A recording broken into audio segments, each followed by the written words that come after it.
that was I had 20 books plotted when I started writing them.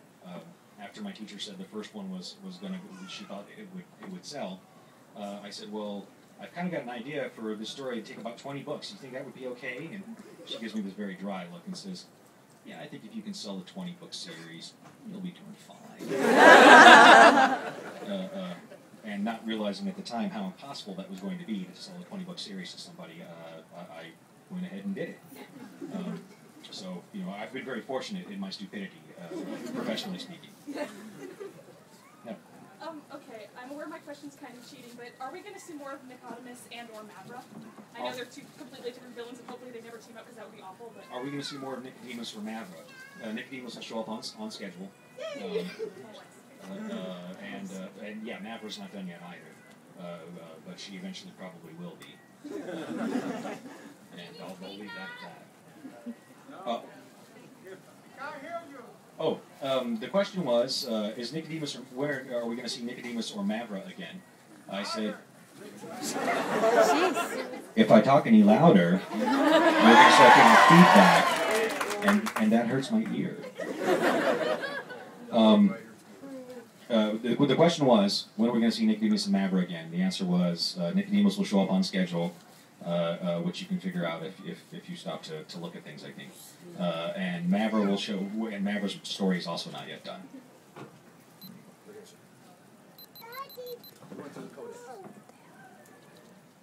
Why did you end it where you did, knowing that the threat was still viable? Why did I end the codex where I did, knowing that the threat was still viable? The threat was viable, but it's not going to show up for a while. They had won the day, and much of the drama that was going to take place afterwards was going to be stuff like, you know, fighting over where the new Fury roads got built, and who got the contracts to do the kind of, you know, the projects that were going to happen in order to rebuild everything. And that struck me as a little bit less quickly paced than I would be good at writing.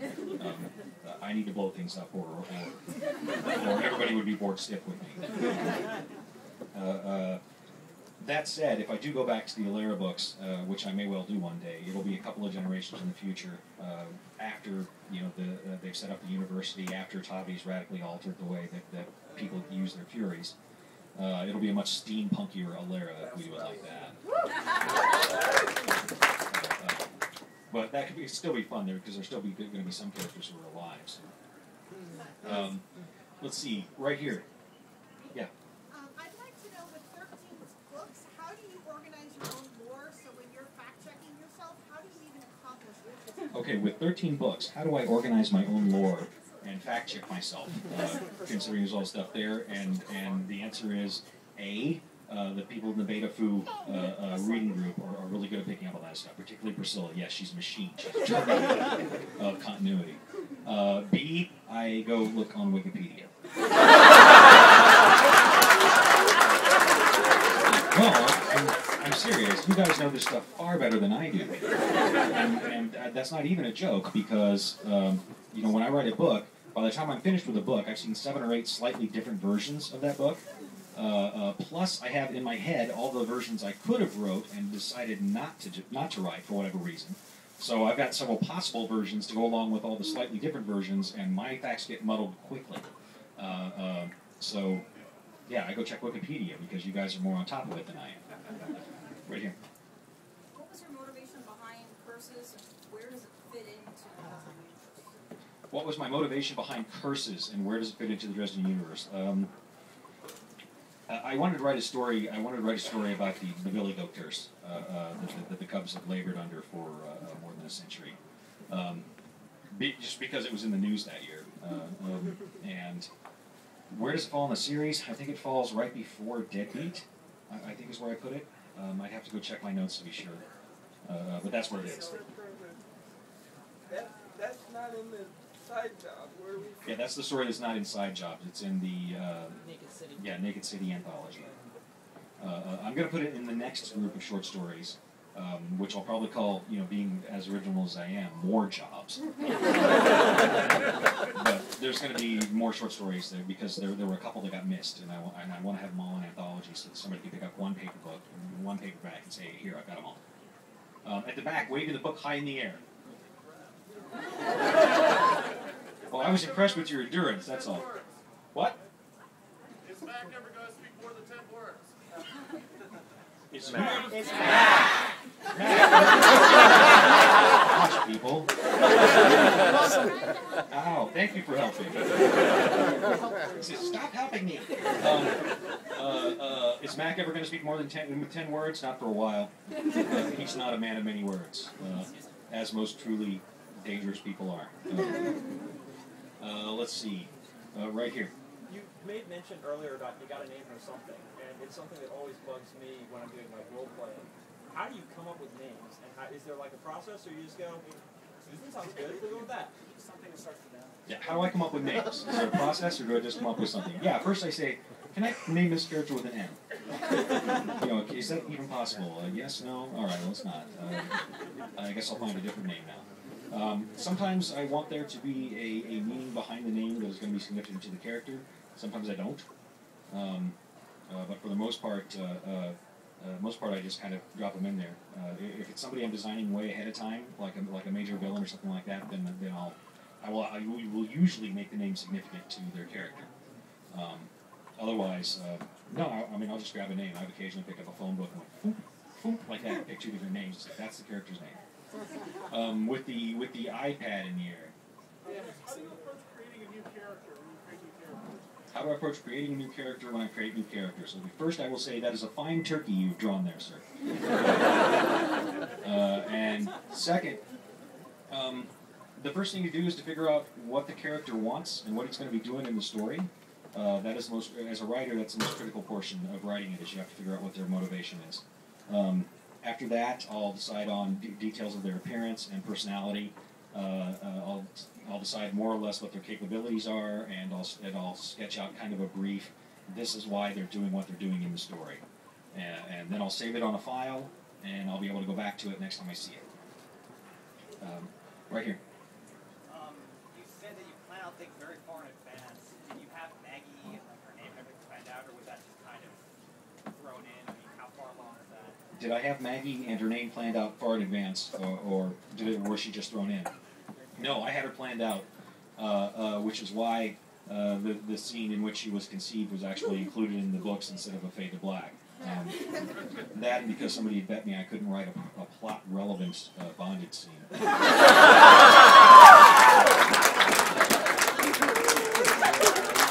But yeah, I planned the kid all along. It was just a matter of when I was going to get to pull it out, and I thought it would be a really great way to get dressed in. Oh, come on, you beat grow up. I thought it would be a really great way to get just a perfect motivation to get dressed and to do things he normally would not ever consider doing, which is what's getting us into all the lovely trouble in Ghost Story, and will continue in Cold Days. So, right here, red hat. Is he gonna get a new Beetle, or is he gonna fix up his old one? Is he going to get a new Beetle, or is he going to fix up the old one? We'll see. The old one, there's no fixing up the old one. It got squished flat. It's possible he could get a new one. I don't know yet. He's not going to have nearly the material resources he had before, assuming he comes back from Fairy at all. Okay, right over here. Okay. How many of your best ideas came from bad bets? How many of my best ideas came from bad bets? Pretty much just the one, I guess. I don't know. I don't really know the value of my ideas. What's that? Yeah, and that was pretty cool. That turned out kind of cool. I'm just going to continue going along, being a bit dumb, and hope to get lucky doing it because it's worked well so far. Stupidity has served me. Back here in the green. Okay, another green. Why Chicago? Because my teacher wouldn't let me set it in Kansas City. She said, Jim, this is going to sell, and you're already walking close enough to Laurel Hamilton's toes that you don't need to set it in Missouri as well. Pick a different city. And there were 4 cities on her globe. And one was New York, which the superheroes have wrapped up. One was D.C., which I didn't write because I didn't want to do politics. One was Los Angeles, which I didn't do because I didn't want to learn about Los Angeles. And the last one was Chicago, so I used Chicago. And then that's why. Okay, in the green with the glasses. Hi.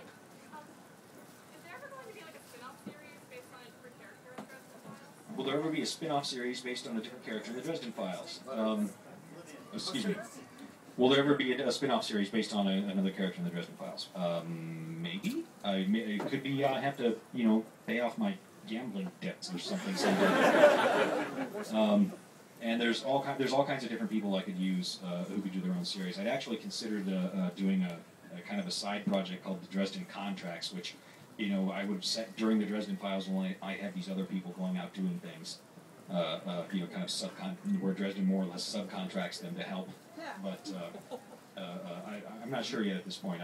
I've never really written a 20-plus volume epic fantasy before. I'm sort of new to that, so I don't want to throw too much more clay on the spinny thing for fear it'll fly off the sides. In the red.